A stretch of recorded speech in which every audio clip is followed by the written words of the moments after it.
Okay. Okay. Hello to everyone. Join palms and bow. The four great vows. I vow to deliver innumerable sentient beings. I vow to cut off endless vexations. I vow to master limitless approaches to Dharma. I vow to attain supreme Buddhahood. Welcome to you all. Tonight's class is going to be a little bit of perhaps a potpourri, things that I've been ruminating on, and I started off and realized perhaps maybe what I was working with was a little bit too deep, but nevertheless, we'll take a crack at it. I mentioned before that to realize mind is to realize that mind is not a state of mind. And that's something that we make a mistake with, and that's often made in a retreat setting where one is there and trying to arrive at a state of mind that we believe is enlightenment or realization or something. And so we're there looking at it, but looking within samsara to find it. Buddhism is very interesting because in the manner in which it approaches things, it is at the same time mundane and super mundane. So mundane meaning it's just this mind, the ordinary mind that we talk about, and the Chan masters are always saying, just this mind and just this. But on the other hand, there is a super mundane aspect to it, which transcends the mind that is shackled to samsara. This is difficult for us to understand that there is this samsaric mind that we use and limits us tremendously because it's based on an idea of an ego, a personality, or a life and being. But mind is not in this way. But it's difficult for us to say, well, then what is mind? And we can't get there. The standard answer to that is ask the lamppost, because you go, well, how is that possible to get an answer out of a lamppost? So that doesn't really take us very far. But I think sometimes when we study Chan, it is more the practice of exclusion rather than trying to find something that fits that description of what mind is. Anything that we think about, create in our mind, is not truly mind as it is. It is mind, and we can see it, and it's there, and we think, and by virtue of our thinking, we run into the self-nature of mind. But that self-nature of mind is not mind as we perceive it from the five skandha or from samsaric perception. There is another perception that is mind's own perception, which you could say is an all-access pass, where we have when we use the samsaric mind and perception, we're limited to the five senses. We're limited to this moment, and which appears to be rolling from the past towards the future, and the present's there. And we perceive everything to be moving in this direction. So it's difficult for us to come up with something that can instantly hold the past, the present, and the future.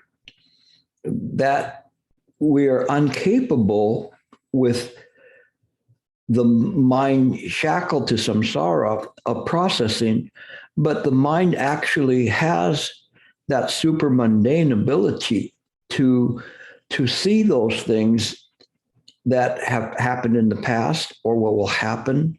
It has the ability to communicate with other minds without the necessity of picking up your phone and texting somebody and saying, call me. That's very kind of a, let's say, a cheap, low-level experience, but it's something that the mind has that ability to communicate but we can't see that. And so to us, we think that these are super mundane skills. And so we are kind of enamored with all of that. When I began to practice Qigong, I saw that there was this one master and he was moving the people without touching them. And that kind of got my interest about it. And I didn't necessarily hold him in such high esteem as much as I wanted to find out how he did it. And actually, it wasn't that hard, but it was something to just let the mind see for itself. And lo and behold, and it was something actually that was easy to do. But if you see it for the first time, you think, wow, this person has this great power. And then ergo, this person has great wisdom. But it isn't in that way. But it shows you that the borders of samsara can be stretched. It doesn't mean that one goes outside of the borders, but the limitations of the human mind are pushed out a little bit into an ability to do things that we would think would be extraordinary. But from the viewpoint of mind itself, it is just mind. It is ordinary. We kind of shackle ourselves to samsara and the idea of a dream, and we feel comfortable in this bubble, and we feel that we know this bubble. We don't know what's outside the bubble. And that's the difficult part, because sometimes we still want to know what's outside that bubble. And what's hard about that is that we cannot get there from samsara. We just have to let the mind rest and naturally manifest. This is not always easy for us to do that, to just let it be. But if we do that, and we do that in the right way when we're in a long retreat, it can be quite beneficial. But we get involved and we mess everything up. We insist on taking role while we're meditating. Gilbert, yes. Okay, you're still here. Or even worse than that, Gilbert, I didn't hear anything. He must have gone. And so that's the same thing. It's probably worse, because then you're tricking yourself into some stupefied mental state. The mind is not a mental state. It what enables everything to be reflected, but the reflection there is a pure reflection. It's devoid of the self, but yet can see the self. So it's interesting, but we see things just as they naturally appear, not something that we concoct in our mind and say this is good or this is bad or whatever. It is just as it's appearing. And we don't have to judge what's there. We just see it as natural. Our difficulties are because we are constantly wanting to get something out of this chan, we mess the whole thing up. We want to get there, and that's there's two instances when that happens.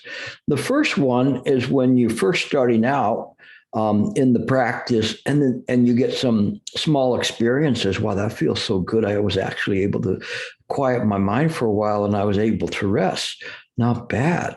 And then you're looking for something else, or they may say, well, that you're searching for enlightenment, and you're going, where? I want to be enlightened, and so then you ask me questions. Generally, your questions are, how do I get enlightened? And so I will respond according to the question and your level in terms of helping you. But if you continue to persist with those questions, then you're not making progress. You don't have to worry about if you're going to become enlightened or not. All of that is counterproductive. Mind just takes care of itself. We don't know that. And so as we begin to practice more and go to more retreats, then we become impatient. We want it now. And we think, well, because I've gone to these retreats, that I must have some level. Otherwise, why would I go to these retreats? And what is your response? You need to go to another retreat. But are you getting your mileage out of the retreats, or are you just getting seat time in? And that's the thing that I really want to emphasize is that when we use right view as to how mind works, we have a greater ability to get some benefit out of sitting in the retreat. Sometimes we go there and we go, well, I almost made it. Almost, but on the other hand, we shouldn't necessarily subscribe to not yet. We just subscribe to just this moment. And when we sit, we practice not thinking. This is not something that is very intuitive to us, because in samsara, we're required to have successive thoughts in order to sustain the idea that we have an ego or personality or a life and being. And that's what keeps us in samsara, is this constant reckoning that I think, therefore I am, and so there you are. And then you have the other idea of saying, I want to know something else. But it isn't in this way. Mind is a funny thing. It will present to you in due time what you can handle.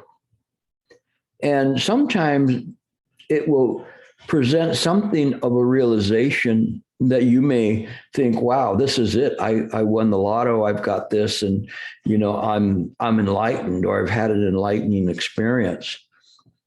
But it isn't quite that way. It isn't necessarily bad. But if you were to have some kind of an experience, the first thing you want to do is put it down. Don't think about it. Leave it alone. Let it go. Don't think about what had happened and then, parade around. And the people in this particular group, they don't have that problem. But I've seen people who have some very, very small realization, more imagination than realization, and they want to parade around that they've gotten this deep experience. But if you had a deep experience, you probably wouldn't be talking about it. It doesn't mean that you shouldn't talk to a well-known advisor, but you have to be prepared for what the well-known advisor would say to you, if they're worth their salt, right, Ian? They would just tell you not yet. And so that's just the way it is, because by doing something like that and saying, oh, I confirm that you did this, you just take this novice, even if this novice has been studying for years and they just barely got their first experience, and you mess them up, because then they're waiting again and again, trying to get that bus again. And I've seen a lot of people in that way, where they're trying to replicate the experience that they got where the self dropped off. But that's natural, and it's okay. We should not put ourselves in a thing saying that realizations are impossible. What's important is to know how to practice to induce these realizations. And when we practice in the proper way, we have a greater chance that we're going to be able to experience a realization, even though the experience itself isn't necessarily like that you won the lotto. It's not in that way. It is simply something that one experiences that helps them understand that mind isn't quite as clear in terms of samsara than it is without clinging to samsara. We don't throw the samsara away. That's important, because people think, oh, if I do this, I'm off and into the universe and flying around and whatever else that you could do. You got a greater chance of catching a Chinese balloon and flying around than enlightenment with that kind of an attitude. But when you do this in the right way, and you sit and you're very, very clear, the mind is clear. There is an awareness there. This awareness is not the self trying to get to a higher or supreme self. This is a mistake, because it isn't in this way. We can't put down the self to get a new self. The one you've got is perfectly good. You just mess it up. It's like somebody that's like some rich kid that their father gave them a brand new Lamborghini, and they just tear it all up. Originally, that car was a good car. They just messed it all up. They never knew that it was a good car in the beginning. So is the same with mind. The mind that you use is infinite. It's incredible. It does not have borders. But we can't know that because we cling to the idea of a personality, ego, or a life and being. And as a result, we restrict ourselves. We think that we're trying to get to a higher state. And by trying to get to this higher state, that we'll be able to practice better. So what I'm trying to help you do now is just trying to give you an idea that when you practice, the practice is very simple. Whether you're sitting on a cushion or you're in your everyday life, you just maintain a calmness, maintain an awareness. Don't let the self or the illusory self indulge itself in passions.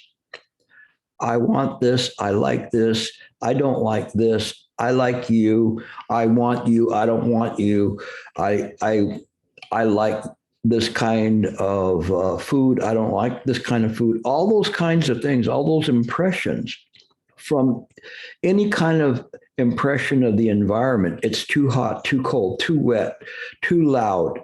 All of those things we are there. And the opposite. Oh, this is so wonderful. I could stay in this tub of water forever. This is so good. But the next time you try to get in the tub and it's 10 degrees cooler, you'll go, oh, this is horrible.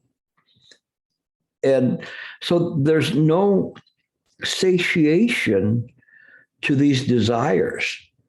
The only thing that we can do is put them to the side.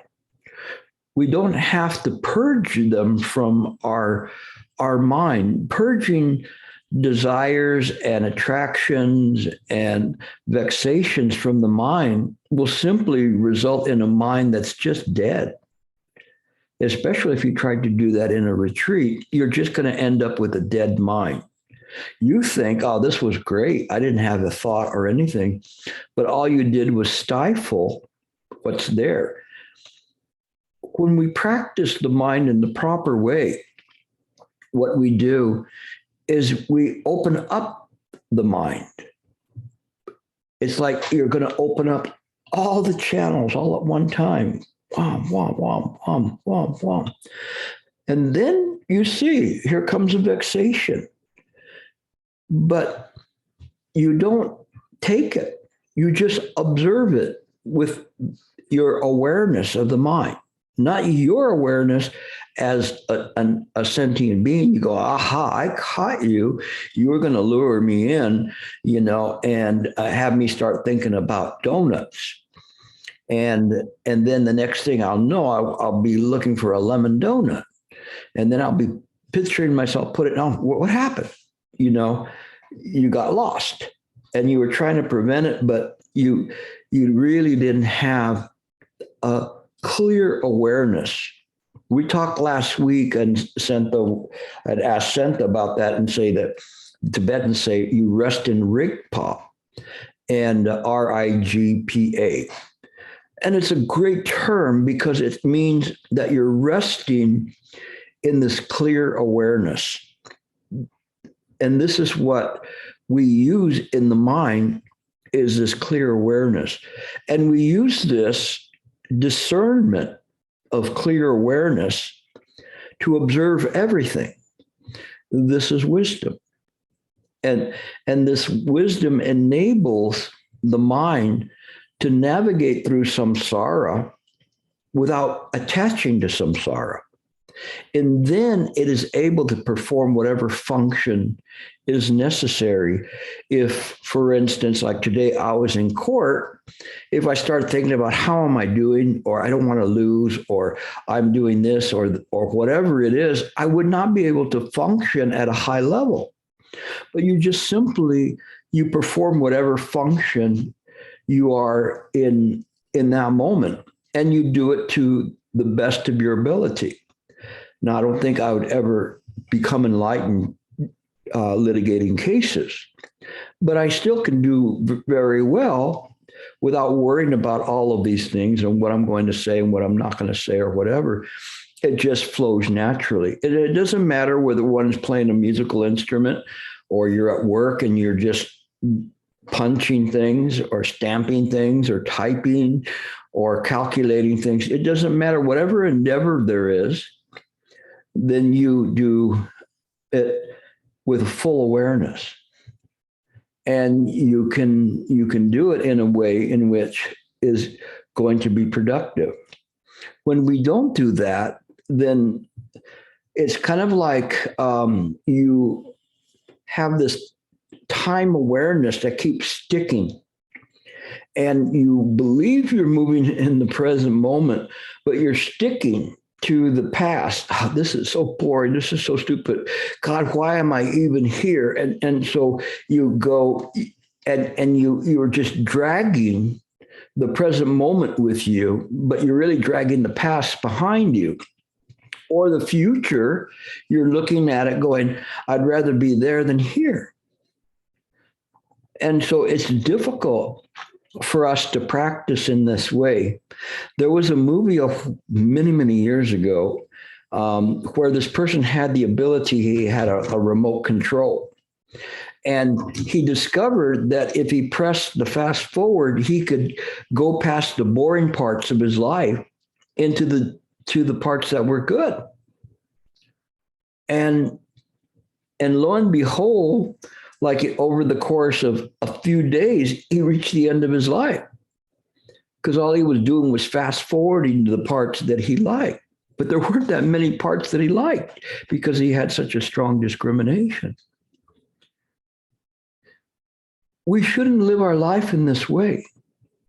The liberation of the mind is realizing that every moment is precious. Every moment you're using the mind, and this mind is the Buddha, and the Buddha is the mind.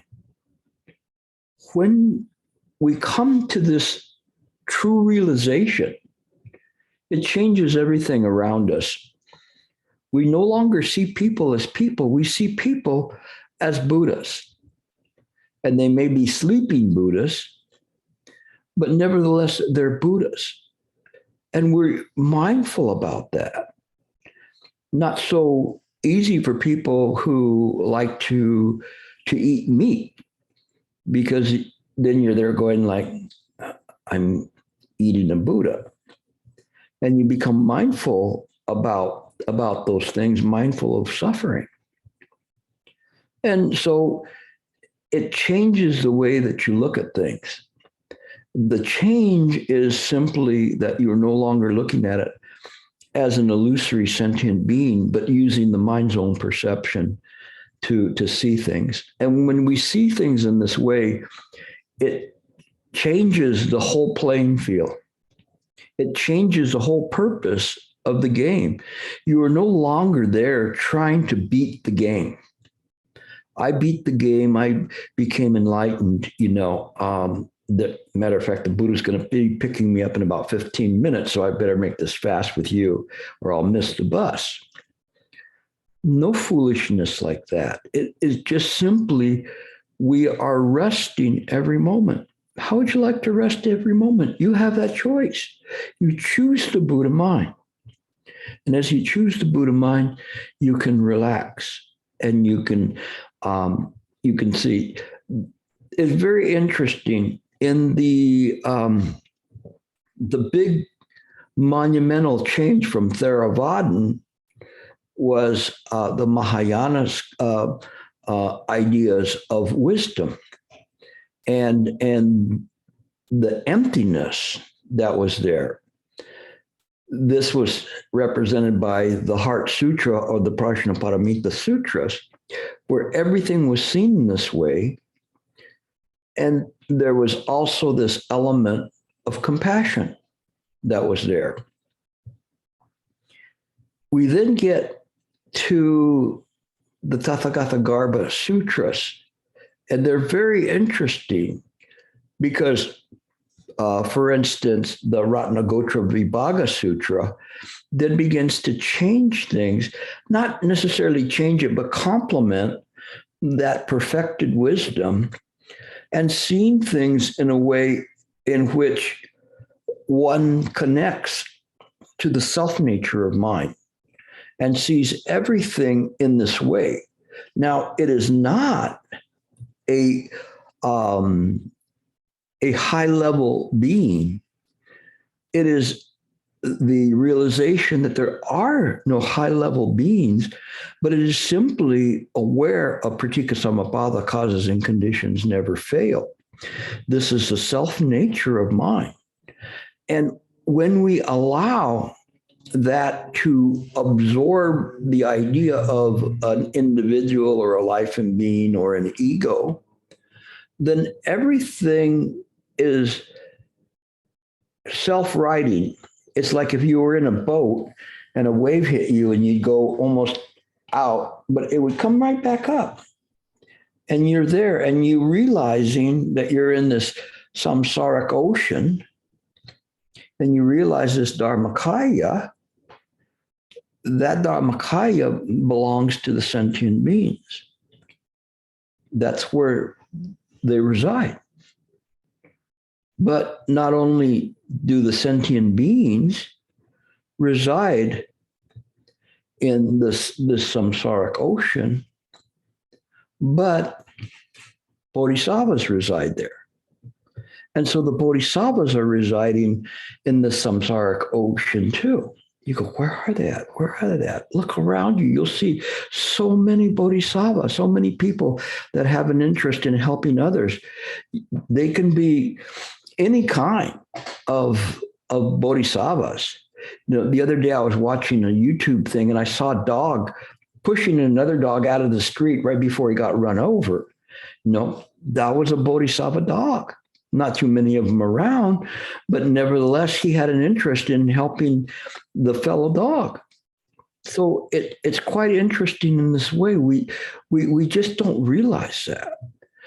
And not only do sentient beings and bodhisattvas reside in this world, But the Tathagata resides here too.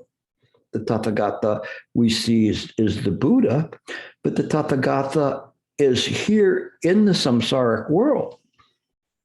Now, that samsaric world is not other than the Dharmakaya. But when we see that and we realize that the sentient beings, the bodhisattvas, the Tathagata, thus come one or thus gone one, resides here, then we begin to have a better idea of what samsara is. It is not a state of mind. There's an illusion there. There's an illusion that there is some bodhisattva or some sentient being that has a particular state of mind, but it is not in this way. True bodhisattvas simply function in the present moment in accordance with their vows. They do not have to say, today I will deliver 10 sentient beings or whatever. It's just every day, every moment is a bodhisattva moment. Staying in the present moment, aware and clear. When we begin to practice in this way, we change. We don't need a certification to say that of what we're doing. We just change. And you shouldn't worry about whether you've got this certification or not. I think that's such an obstruction sometimes to people. And not only that, but people who don't get this certification. You know what oftentimes would happen to me was people would be angry at me or jealous of me. I never asked for that. I never said, hey, I am this or that. You know, my whole intent was trying to figure out how to deliver sentient beings and realizing how little I knew about Buddha Dharma. But people will look at things differently that way because they want it. And they think you've got it, but they want it, and they don't understand why you are there and they're not there. And this is very pitiable because I would have no interest in not, if I could give them whatever realizations I have, I would freely give it to them. I could just start again. Not bad. It's all right. It would give them a leg up if I could do it. But this is the Bodhi heart. And what we're talking about when we practice is using this Bodhi heart to harmonize with our environment. Everything that we do, we have to have this idea of a Bodhi heart to harmonize and make things easier for others, to take the load off of people. Sometimes that load is just simply a samsaric load of something that they're doing or that they have to do or that they have to get somewhere or they need this or need that. And you do your best to try to help them with those samsaric ones. And there's always time, through connecting with the people, that the people will say, well, that person, they did this without any kind of an idea that they're doing something. And I'm always in awe about that. And I'm always feel so humble when people help me out or help other people out. And I see that because you don't have to have some certification for that. You just see the people doing the things naturally. We don't have to worry about that. They're just doing it, and that's fine. That's absolutely wonderful. And so we see in this way, this is how we practice. We don't have to worry about getting something or some place. Where are you going to go? And it was kind of like the foolishness that I would see. Sometimes I would go to a retreat and the people are there doing slow walking meditation in a circle. And one person's walking very, very slow. There's always one that walks like takes a step every 10 years, and then everybody backs up behind them. First of all, that person isn't mindful, but the person behind them that passes them up is also not mindful, because where is he going to go? Or where is she going to go? We're walking in a circle. There's no place to go. It doesn't matter. Any step is as good as another step. But we're constantly trying to get someplace. But that's all an illusion. And when we understand that, and we understand it's okay. It's okay if we're not perfect, but more importantly, it's okay if the other person isn't perfect, even though you want them to be perfect. What is perfect? Well, I want that person to unconditionally love me for the rest of their life. Or I want that person to make perfect food every night, or that they enjoy my food without reservations, or whatever it is, all these kinds of ideas of perfection, which aren't there. It's just better. The perfection of the wisdom is just to see things as they are. It's okay. Sometimes we eat salty food. Sometimes we eat sweet food, bitter food, sour food. It doesn't matter. It doesn't matter. You know that you're not going to eat rat poison. That would be foolish. That's not wisdom. But wisdom is also knowing that sometimes there's food that one's palate might be more desirable and may not be desirable. And it just changes. I remember going to my first retreats, and I wasn't used to Chinese food like every day, every meal. And so it to me, sometimes it was difficult for me, but I got shamed so bad by one of my students. Actually, I don't think she's here tonight, Letty. And Letty was going, oh, the food was so delicious, so wonderful. And I was thought, what is wrong with me? What is really wrong with me? Because how can that food be delicious like that? And it was just my discrimination. And afterwards, I love the food. Every time I go to the retreat, I just love the food. It's okay. Whatever it is, it doesn't matter. It's just that way. I love people. No, of course you run into stinker people, but that's just the way it is. And I just give them pity. I send more blessings to them because they really, really need it. And everything is in this way. But we can never get somewhere trying to think that we're going to elevate ourselves to the doorsteps of heaven. Heaven dwellers are still in samsara. So we have to see things in the right way. When we see them in the right way, it makes our practice easier. When you sit to meditate, you just sit. You don't have any thoughts, but you don't block thoughts. Thoughts will naturally flow by. And that's the thing that's very important, is that naturally flow by.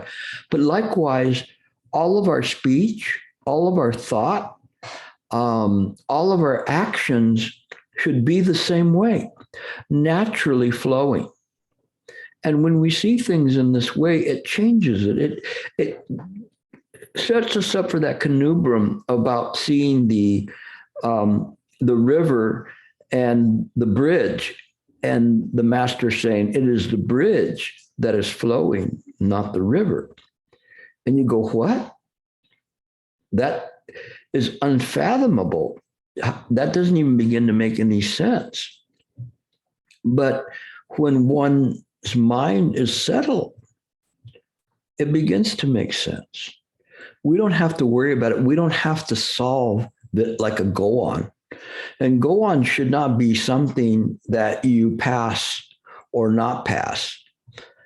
Go-ons can be anything. It could be, what is thought? What is mind? What is this? And you look into it.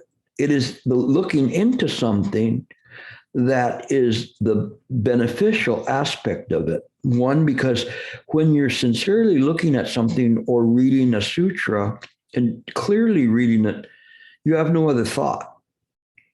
So when you have no other thought, there's no ego. But when you sit to read something, you go, I want to understand this.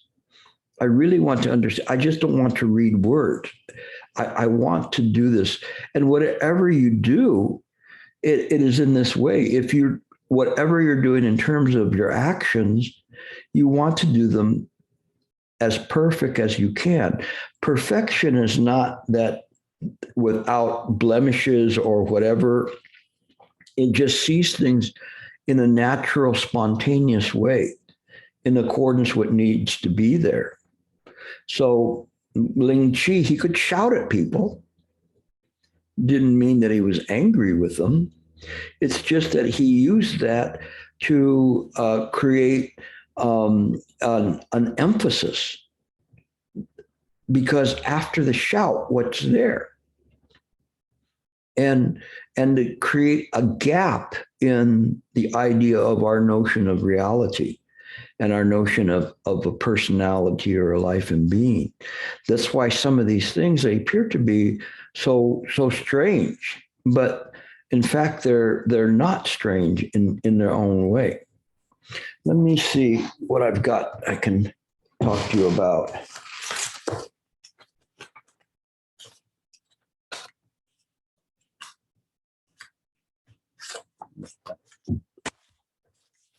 I hesitate to go to this book. Some of you know it. This on Buddha nature and Sally B. King, very excellent book. But let me see what I can do with this.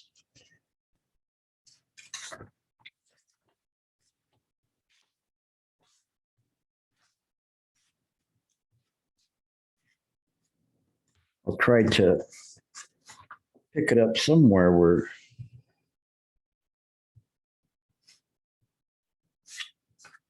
all right.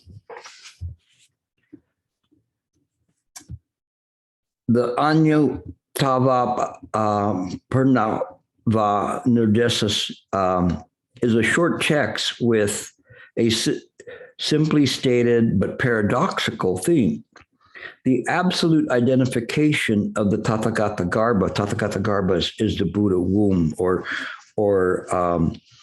the embryo of the Buddha. The totality of all sentient beings in their essential nature. So the totality of all sentient beings in their essential nature. You put them all into this Buddha suit, and it's all Buddhas. It's just a Buddha suit. That's the totality of all sentient beings. Their self-nature, their true self-nature is the Buddha mind, not separate, not individual Buddhas, but just Buddha mind.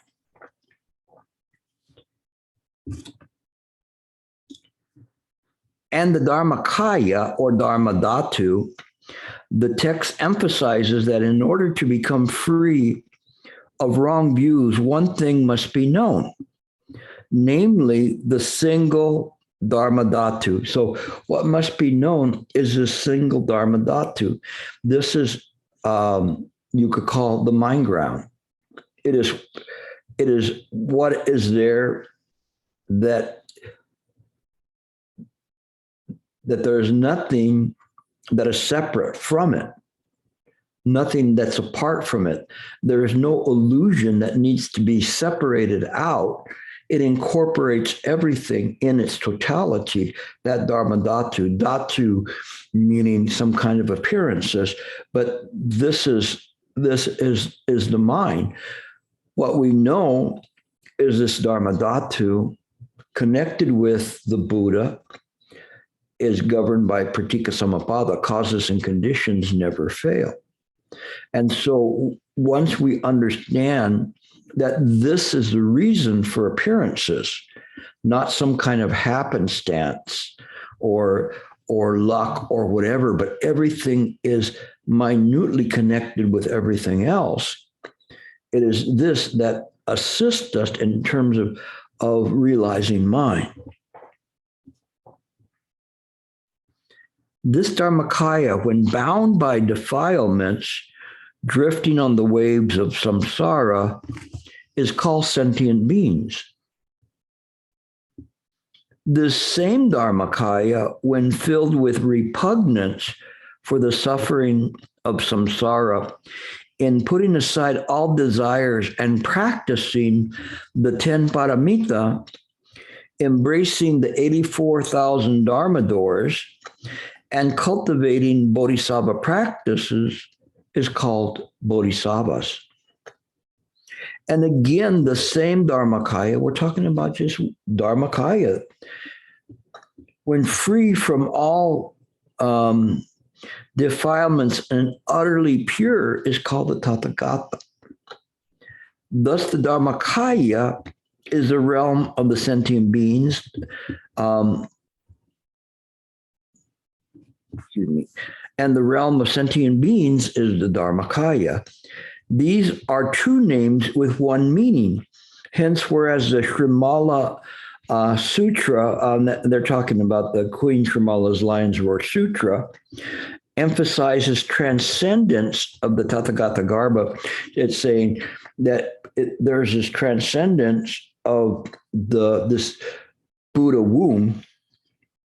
In the Buddha, this text emphasizes the imminence of the Tathagata Garbha in ordinary sentient beings. So the emphasis here is all sentient beings, true self-nature is mind.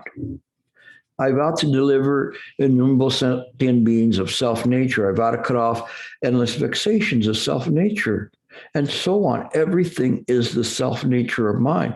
When we begin to view the world in this way, it makes it very, very easy for us to practice. Otherwise, we get confused.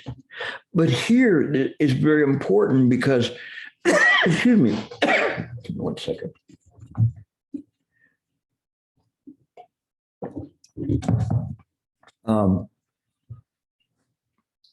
Because we're not negating anything. We're seeing right through it and seeing this very sentient being possesses the self-nature of mind, possesses the Buddha mind. It's not other than that. But from this side in samsara, it's difficult for us to understand that. Now, I think you're having a better chance of understanding what I'm saying because I kind of prefaced it, but hang in there and let's see where we go.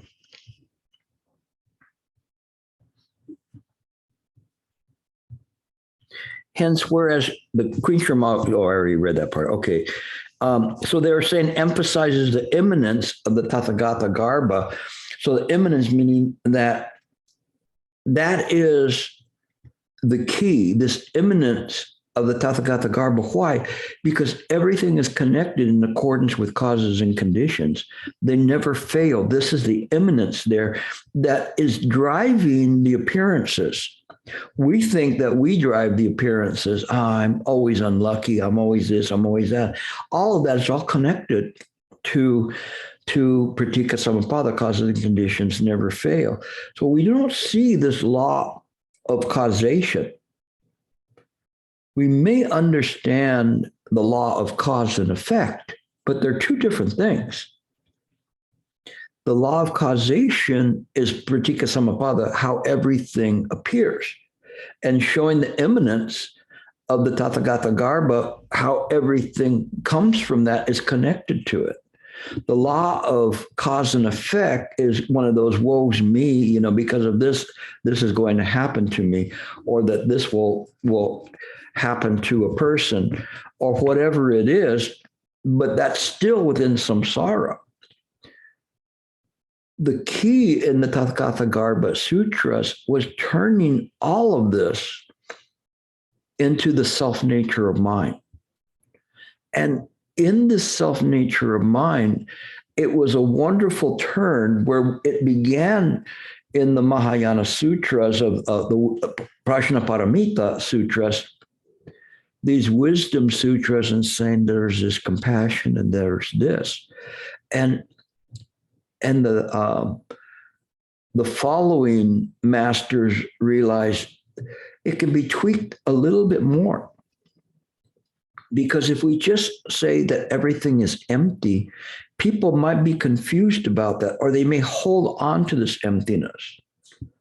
You may be sitting there in meditation thinking everything is fine and dandy because you're not having any thought, but you're just locked into emptiness.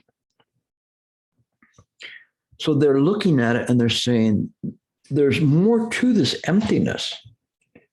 There is, in fact, a self-nature of mind. It is what drives the compassion. And this is very important to us because driving that compassion is the Bodhisattva way. And it's explaining that, and it's explaining why a sentient being would choose the Bodhisattva path over the path of simply blowing out the light and entering into nirvana. Because the essence of it is the self-nature of mind. There's no place to go in the nirvana. Nirvana and samsara are not two separate places. They all belong to the Dharmakaya. They're all there, and they're still appearances within the Dharmakaya. The Dharmakaya is the Tathagata Garbha, the source of all things. And when we see that in that way, it changes things in terms of how we look at it. Now, I know this is kind of very deep in some ways, but it's not scholarly in terms of the way I'm presenting this to you. What I'm trying to do is I'm trying to present something to you that begins to make sense as to why a Buddha would care about a sentient being. That's a dream. And why would that be if that sentient being is just a fiction, a dream? Because that which believes to be a sentient being is nevertheless part of the Buddha mind. It's part of the Dharma Dhatu. It's not separate from it. So there is an interest in relieving the suffering of everything within mind. Even though we say these are illusory, nevertheless, there is this idea of suffering, of dissatisfaction that's there. And the mind has an interest to do that.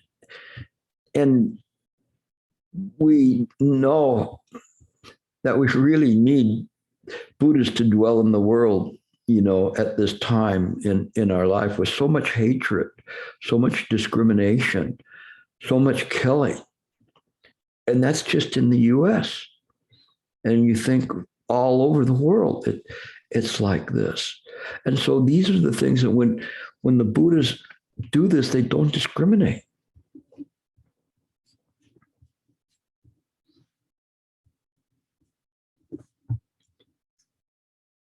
And then they said about this imminence of Tathagata Garbha in an ordinary sentient being, they say these are not two considered contradictory positions, but complementary emphasis given the basic Tathagata Garbha doctrine of concealed imminence, meaning that within all of this, in our esoteric, it is concealed our self-nature.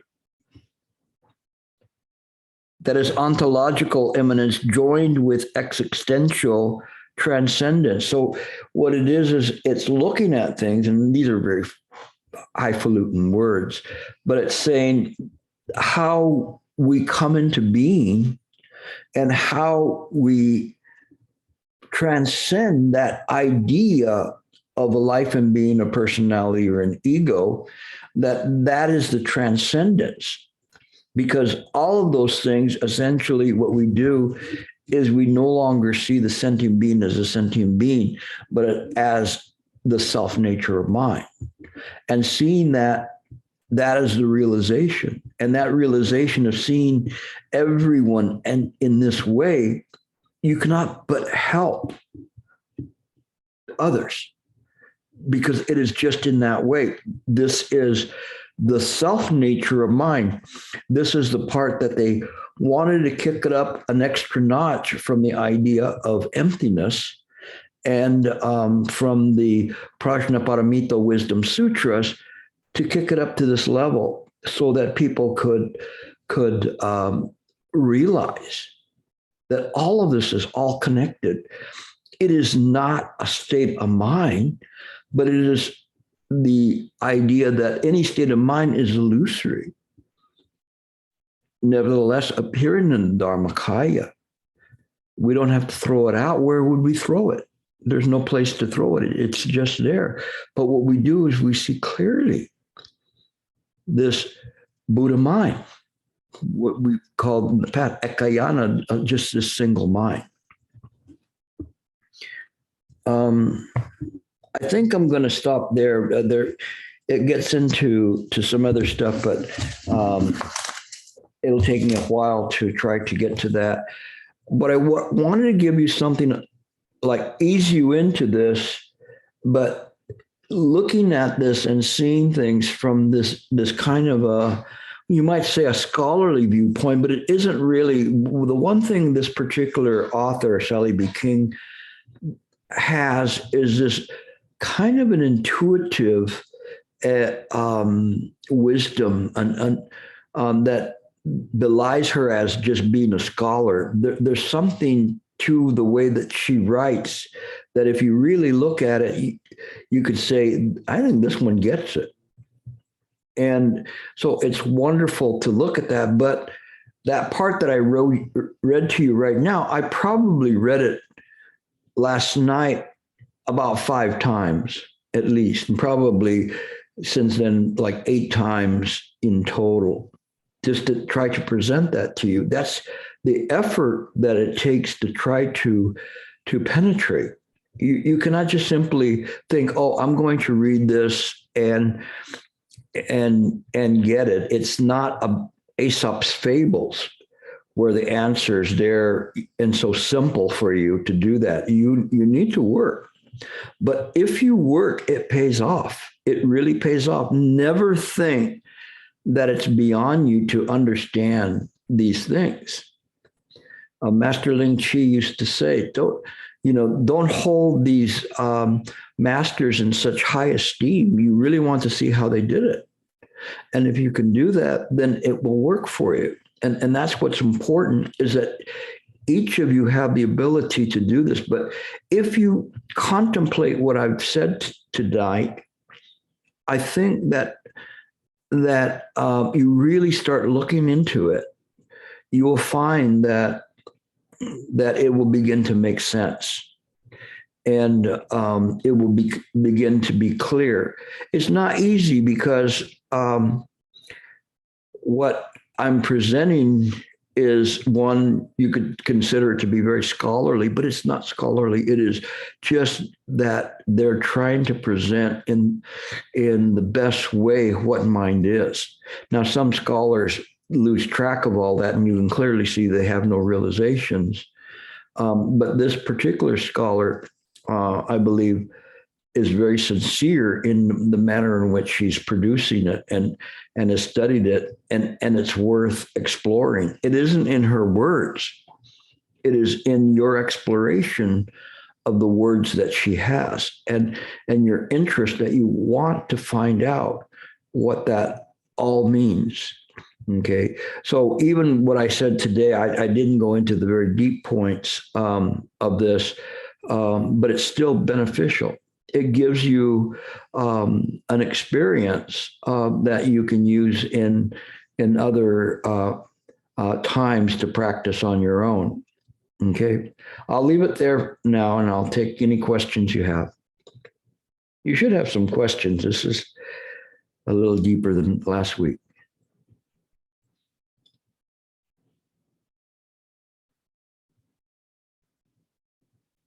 Nobody? It's like always like this. I remember there we have one when I was in junior high, and they wanted to dance, and nobody would go out to dance until somebody would finally go out to dance, or a teacher would take somebody out to dance, and everybody comes out. Okay, Sam, go ahead. Hey, Gilbert, thank you. Thank you for talking to us tonight. If I'm allowed, I actually had a question about the Diamond Sutra.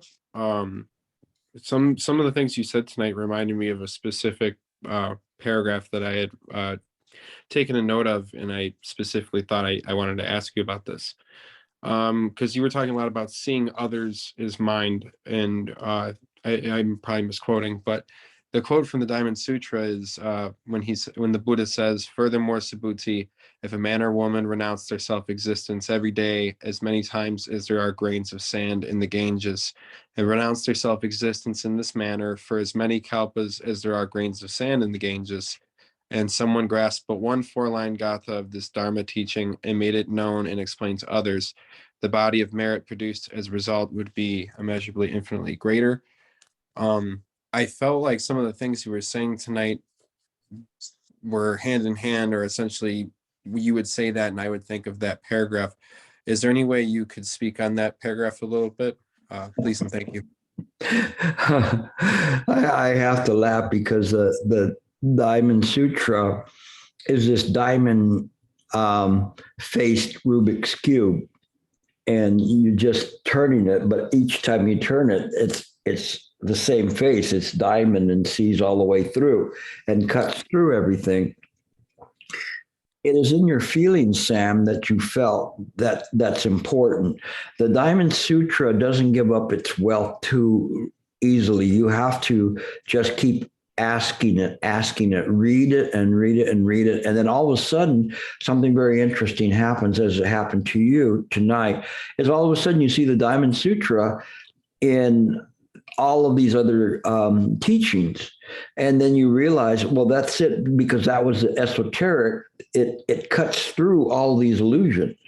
And so when you're seeing or listening to what I'm saying and trying to feel it, and again, feeling it is a poor choice of words, but there's not anything better, that you just look into this, then you see that there's something there. It may not be, it's not going to be delivered to you on a silver platter, as the Diamond Sutra easily does not do that. I mean, it just says, all right, you read and come back again and try again, and it's very funny because it's just that way. It's like trying to win a panda bear in one of those those boxes that you pick it up like clop games, and then you try to catch it, but then it slips out, right? And that's the way the Diamond Sutra is. It's just this massive claw game where you're trying to hold on to something, and it just goes, nope, not this time, try again. And you just keep doing that and doing it until you realize it has nothing to do with getting the prize, but it is the process of investigating. And that's what you did. That's what you got from reading the Diamond Sutra sincerely and all of a sudden applying it. So when you do that, and you do that with any sutra, you'll find that they're connected. All the sutras are wonderfully connected. We don't see that, but when we see that, and then we go to let's say a more challenging sutra, such as the Ratnagotra Vibhaga Sutra, we have a chance. We have a chance of figuring that out because of what we've set forth in the foundation. And so it is in this way. So yes, that's a good way to do it. In terms of what, and saying, is there anything I can tell you about it? I just say, just keep going and keep asking the Diamond Sutra. Anything that comes out of my mouth would be worthless at this point. You just have to keep going back there and trying to work the claw machine again. Thank you so much, Gilbert. Thank you. And don't think that there's nothing that you can hang on to. Not you, but it may end up picking you up and dropping you through the slot. I keep thinking of what you keep keep mentioning about the Platform Sutra, which is when you go to jump, you can't come with. So it sounds like I can't come to the claw either. Yeah, yeah, absolutely. Good. All right, just keep practicing. You have the right attitude. Anybody else? Nobody?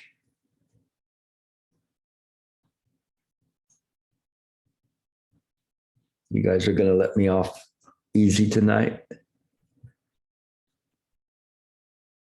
It was too challenging or too simple? I don't think Harry's here tonight. He's always the one that gets it all started. Handy, you understand it all? Yeah. Thank you. Thank you for asking me. I was too nervous to tell you that I was lost. And I was trying to sit in my lostness. I was listening to you. But what is this book? What chapter is this? So I can go back and read it and try to understand it. This book is called Buddha Nature by an author, Sally B. King. Sally and then B and then King. Mm-hmm. And then you can just start at the beginning, and then just it's not going to be, a Dr. Seuss book. It's going to be very detailed. Okay. So you just have to be ready for that. But little by little, as you begin to do that and challenge yourself to understand what is being said, and you have to get used to the terminology, then it will work for you. It's very, very high level. But if you challenge yourself, some people have read it and they've gotten some great benefit out of it. And sometimes I resort to books like this, and try to make it user friendly in terms of explaining some of what's being said or what's the import of it. But it's interesting. I appreciate it. Thank you. I appreciate your explanation. Yeah, and it's okay to be confused. Okay, it is okay to be confused. That's something that you should want to do. Let me see. Could you say more about what is clear mind and how to keep it? Okay, so Julia from Taiwan is asking me to say more about clear mind and how to keep it. Clear mind is something that we want to keep our mind in the present moment. And we want to be aware via body, speech, and mind what is happening at any given point. What is going through my head? What am I saying? And what will be the impact of what I'm saying? So you have to think about what you're going to say before your lips move. And your actions, how are your actions? Are your actions something that are beneficial, or do you scare people? Are you timid or whatever, but you function in accordance with what needs to be there. You don't function in a way where for instance, me as a presenter, I can't be timid about what I'm speaking about, or else you guys will go, well, I don't think he really knows what he's talking about. Or I can't be arrogant about it, because then you go, well, he's so full of it. So you want to sincerely present whatever's there in that moment. And so to have a clear mind is to in every moment only put what needs to be there. Okay. Only react in the way of what needs to be there, not what yourself is telling you. Insult this person. This person was saying this, or do this, or whatever. You don't go there. You just simply are doing the things that harmonize with people. No, we have a saying in Spanish that it's better to have one donkey than two. And so, when you have two donkeys fighting with each other, it's silly. But if one person's a donkey and the other one chooses not to be the donkey, then you have a chance of making a change. Otherwise, you both are just simply rolling in samsara. And literally, you might be the top one this life, next lifetime, you're going to be the bottom one. It's just in this way. So we're clear about causes and conditions never fail. This is the clarity of the mind. There's two aspects of it. One is being aware of what is arising in mind, not just in your head, but in your entire environment. what is arising in the mind? And the other one is, what are you going to do next? And when one has this state of no mind, it isn't that we don't have thought. It's just that the thought is naturally being produced in accordance with the mind, and it enables one to articulate or to do whatever they need to do, or to think in the proper way in that moment for that particular point, not from the viewpoint of ego, but from the viewpoint of a clear mind that is making split-second decisions as to what to do next, based on wisdom, not on the ego. That's clear mind. Okay, good question. Anybody else?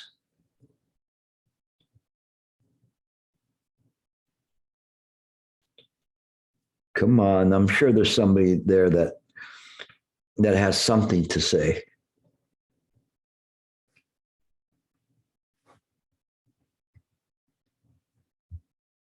And we had, let me see. Okay, nobody? You guys are, oh, okay, we got two. Oh, there you are. You read my mind, Yongten Tarchin. You read my mind to ask a question. Good. Go ahead with your question. Did he freeze up? Are you there? I think he froze. Frank, are you there? Oh, hold on. Hold on a second. Let's see if we can get him back. Keep trying, Yontan. We'll go to Frank and we'll come back to you. See if you can unfreeze yourself. Okay, Frank, go ahead. Hi, I was wondering, actually, now that the clear mind topic was brought up, what do you do in a situation where you're having an intrusive thought that decides that the clear mind is going to be eliminated? And how do you...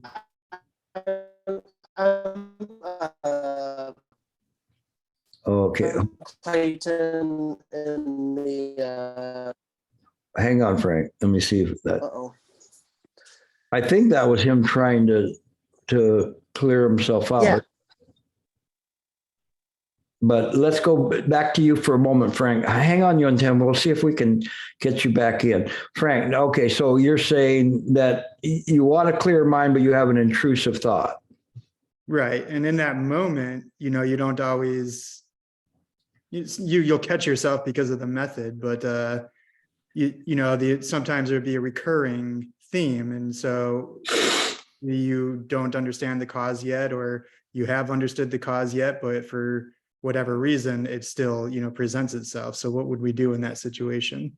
You see how mind works. You see that this thought, this intrusive thought that's coming in is coming in simply because you put it there from before. And so it's coming back again. It wouldn't be like if you were in a canyon and you go, Frank, and Frank.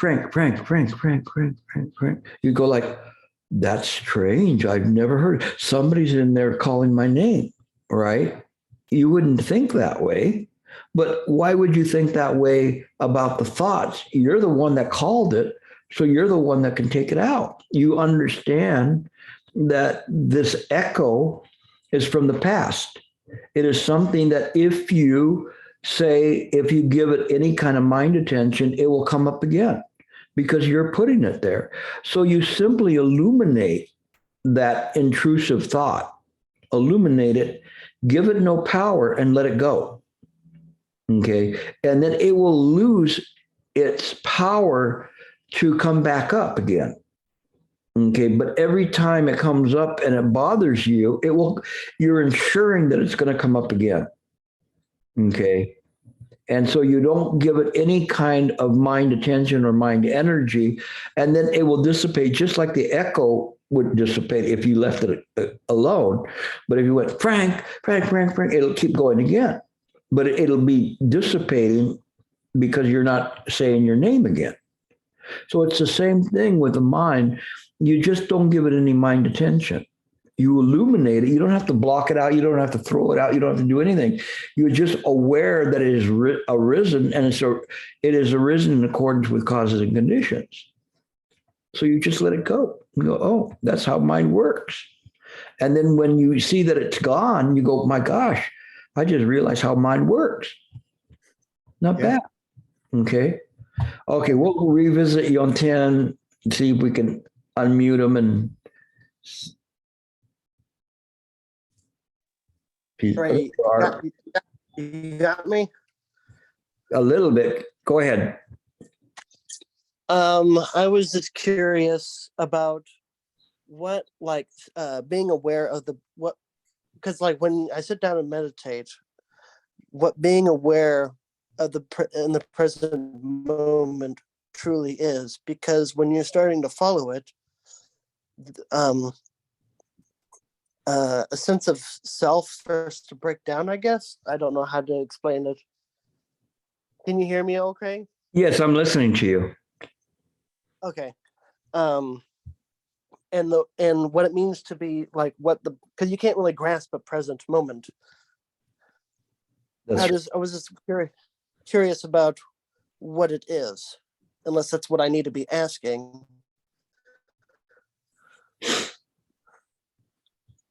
It is the what is important question. The is not an is. It is thus.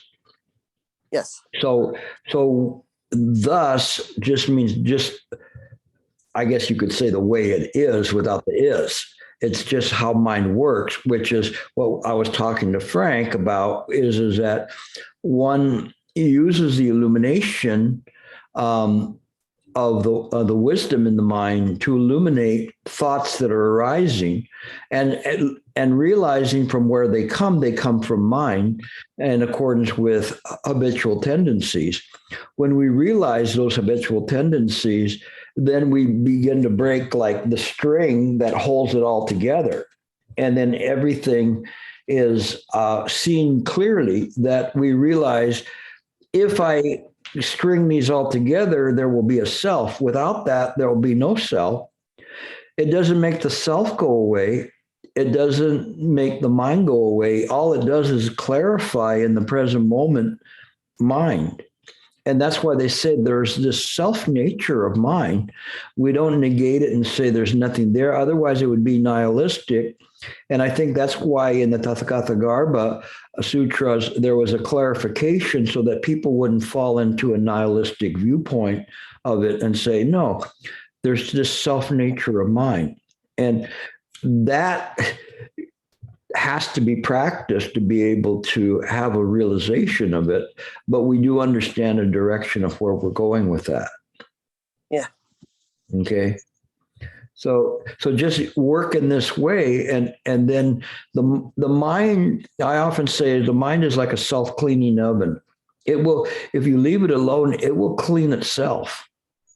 And so it'll just burn through all of the stuff that's there, and you'll be just left with this pure mind. Okay. Thank you, Gilbert. Oh, you're welcome. Good to have you here. Wendy, go ahead.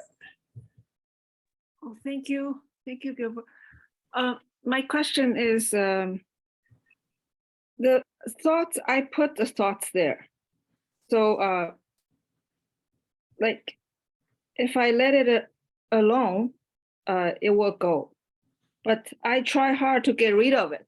The harder I try, the stuck more negative thoughts or discriminative thoughts, like the past issues.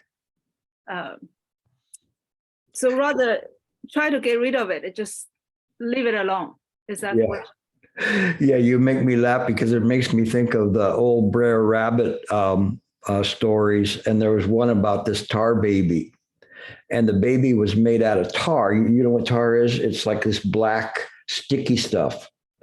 And so when you touched the baby, you couldn't get your hand off of it because every time you touched it, you would get trapped. And if you try to practice in that way, you'll be trapped to the thoughts.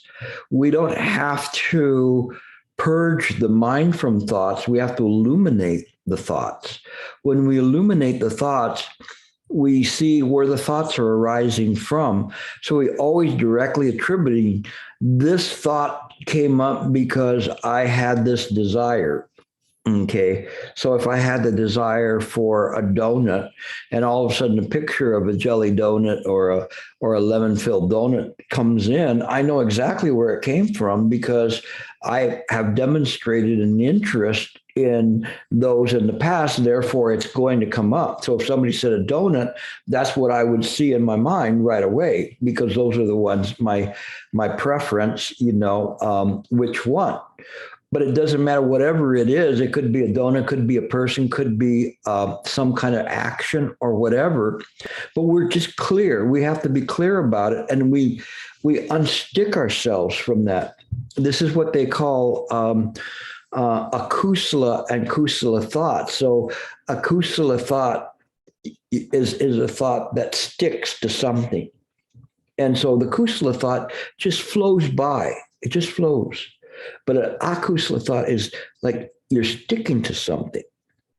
And so when you're sticking to it, it just stays there front and center in your mind. It occupies the mind. And as I was mentioning to Frank, it's guaranteeing that that thought's going to be there again and again and again because you're putting it there. When you understand that you are the one that puts it there, there's liberation there because you could say, I choose not to do that. I choose the Buddha. Every moment you practice, you choose. You choose self or you choose the Buddha. So if you choose the self, then you have a lot of egotistical thoughts arising. If you choose the Buddha, then the mind is free of it. Those thoughts naturally pass through, but you don't take them. It's like filling yourself up in the buffet line, at some place, and then you realize that you put a whole bunch of chow mein on your plate or rice or whatever, and you never even got to the good stuff because you filled it up with all this junk. But in any case, just let it go. Just let them go. Let them flow by. You don't just because you're walking by it in the buffet line doesn't mean you have to pick it up. If you need to take it and say, oh, this is good, then you can take it, but you don't fill your plate full of everything, then you can't, there's no place for anything else. So you just unstick it, let it flow by. Not bad. Okay. Thank you. All right. Robert.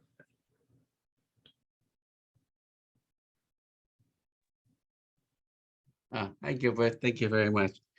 I have a similar experience as Wendy. Oops. I have a similar experience as Wendy long time ago. A lot of thoughts are sticking. It's just so much, like just exactly like the seven up you mentioned about. Yeah. When I look at those 7-Up bubble, and I stuck to every single one of them, and it's like they are all over me. It's inside. It's a really funny feeling. And eventually I decided that I remember you say one word that turns out to be very useful. You say, always go back to awareness. And one day I say, okay, something, I notice I'm stuck to something. But the second I was able to go back to awareness, it's just like the minute you flip to the method of awareness, that stickiness almost drop off. And it's almost like your torchlight is shining, you're looking for, okay, who's next? Who's next? And then when you're stuck to something, you say, okay, it's just you just kind of drop off. It's just, and then you just go back to, always go back to, I mean, it's almost like a magic key, like Alibaba. Yeah. Well, let me explain to you. And thank you for saying that. All right, everybody, pay attention, because this is the what the ancients say, the shortcut. Okay. And so essentially, when you're looking at things and they're bothering you or they're sticking in your mind, it's because you are operating from the idea of samsara. And so what happens is that when you see things in this way, it's like looking at a clear glass full of Coca-Cola. You can only see the surface bubbles, but they attract you, but you cannot see down. So the analogy that Robert was mentioning is that when the mind has this awareness, it can see all the way clear as if it's a 7-Up instead of Coca-Cola. It can see all the way down to the very bottom of the glass and see the bubbles percolating up. It's aware of them. It's clear. It sees much more bubbles than if one was operating on the Coca-Cola. And the difference is that one is seen from samsara, and the other one, the awareness, what you are practicing is awareness of the mind is not other than the Buddha perception. You're practicing the Buddha mind when you do that. When the great Bodhisattva Avalokiteshvara was coursing through the deep prajna paramita, he perceived that all 5 skandha are empty. He perceived, not from the perception of the skandha, but from the Buddha mind. It is this awareness that all of a sudden changes everything and makes it crystal clear. And one becomes aware. All you have to do is just do that all the time, coming back to this clear awareness.